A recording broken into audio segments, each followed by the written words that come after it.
105.9 Academy FM. The sound of Folkestone. Folkestone Singing Club has been having a sing-song with Strictly Come Dancing Len Goodman today. The Folkestone-based Silver Songs Clubs has made it through to the National Lottery Awards finals. And joining us on the line now is Len, who's been with the singing group this morning. Good afternoon to you, Len. Hello there, yes. Hello, greetings to you. So, how did the singing go this morning? Do you know, I've had the most marvellous morning. Oh, honestly. Excellent.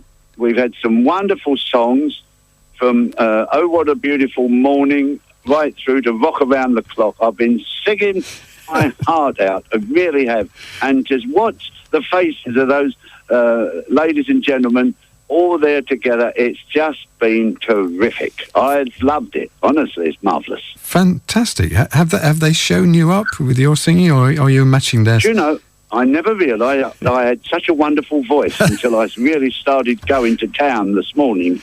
I've sung at the top of my voice. It's been wonderful. And I must say there's got some lovely singers there, because the local choral society, 3 or 4 volunteers come along each time and join in, so you get that nice sound coming along, and everyone, I must say, has had a lovely time. And it's just nice to see, these older people together, not only for the sing, but the social side of things.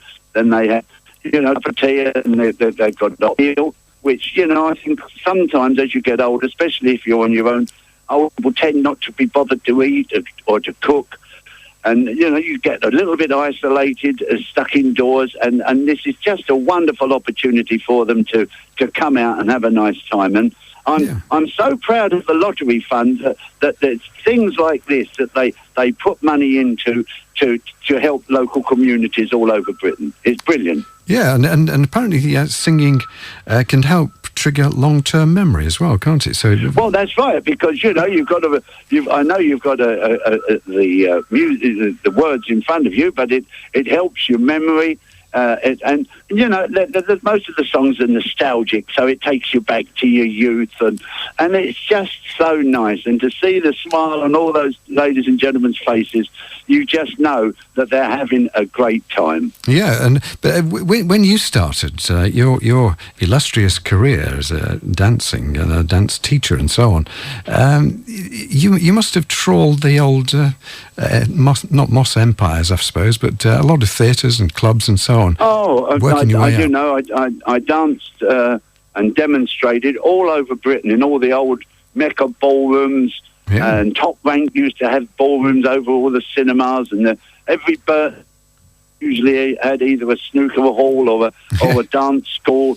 I spent 15 or 20 years travelling the length and breadth of Britain, going into these different ballrooms and dance venues. And of course you were learning your trade, but now it's sort of instant fame, isn't it, on the telly? Well, one of the things about life is you never know what's around the corner. I was 60 years old. I was gradually retiring from teaching dancing. My wife and son were taking over more and more. And then suddenly along came Strictly Come Dancing. I couldn't believe it. So it's been wonderful. Well, it's you and Brucey, it's given new lease of life. Bruce, I played golf the other week with Bruce. He is he's a phenomenon, really. I think he's 85 years old. He's fit and so active. Yeah, he is a revelation. Ah, fantastic! And everybody, I mean, people say he's a bit funny, but I always, when I was working in television, I found him most personable chap. You can only take people as you find them, and as far as I'm concerned, Bruce has always been a true gentleman. He's, if ever I was unsure of something, I remember when I first got on to Strictly Come Dancing, I met him and I said, Bruce, I guess an old trooper like you doesn't suffer from nerves, but I'm really quite nervous about doing this show live. I've never done anything on TV. He said, Len, 2 things: be honest and be yourself. And I've never forgotten those words, and that's what I've always tried to be, honest and just be myself. Yeah, and I noticed that the Folkestone group, the Silver Songs Club, has got a mantra. You know, they tell you a song a day keeps the doctor away. Well, you know, I think that's quite true. You know, I know they say an apple a day, but I think, you know, singing is such an uplifting. You know, I think it's impossible to sing a song like "Oh, What a Beautiful Morning" and not feel better for it. Yeah. You know, and it's just it's true. I think they've done a wonderful job in bringing older people together, and a bit of singing does no one any harm. No, and I don't exactly know how many people have got through to the final. Is it vast numbers or not many? How many have got through to the final? I'm not sure.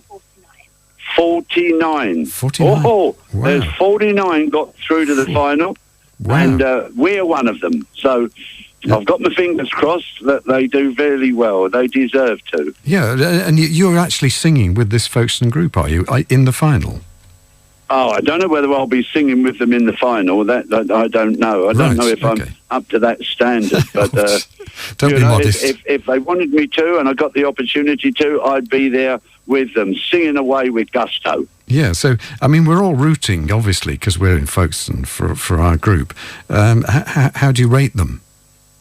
Well, I think they're terrific. I really do. What they lack in musical quality, they make up for in enthusiasm. Yeah, and apparently they're working for causes, aren't they? Charity causes, I think. Yes, I think so. I can only talk about the group that I've worked with here. I don't really know the bigger picture and so on.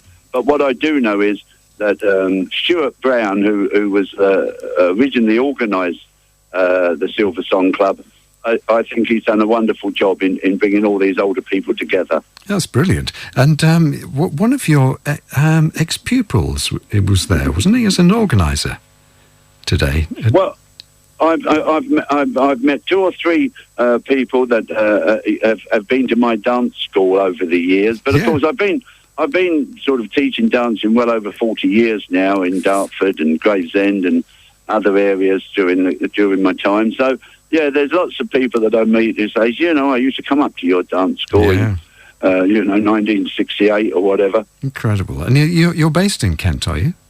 Yes, yeah. I've got a dance school still in Dartford and one in Gravesend. Oh, brilliant! Excellent. Yeah. Oh, good stuff. And when actually is the final? And will it be on television or what? Yes, it's going to be on television. The final is in September on the 11th on BBC One. Oh, so brilliant. So that 11th of September, BBC One. We'll have the final. So we'll see who comes through and who just drops by the wayside. But whoever makes it doesn't matter, because all those 49 groups, I think, are deserving of being in the final. And whatever happens, as far as I'm concerned, they're all winners. Yeah, and because they're doing it for charities, how can people get involved in supporting? Well, I think the first thing you have to do to support it is buy your lottery tickets, because we tend to think that lottery funding goes to Olympic athletes and huge projects, but no, much of it goes to just local communities, such as the Silver Song Club and so on. And they're such worthwhile projects that when you buy your lottery tickets, if you don't win, don't think, well, you just wasted your money, because you haven't. You've helped to give to the local communities all over Britain. Yeah, well,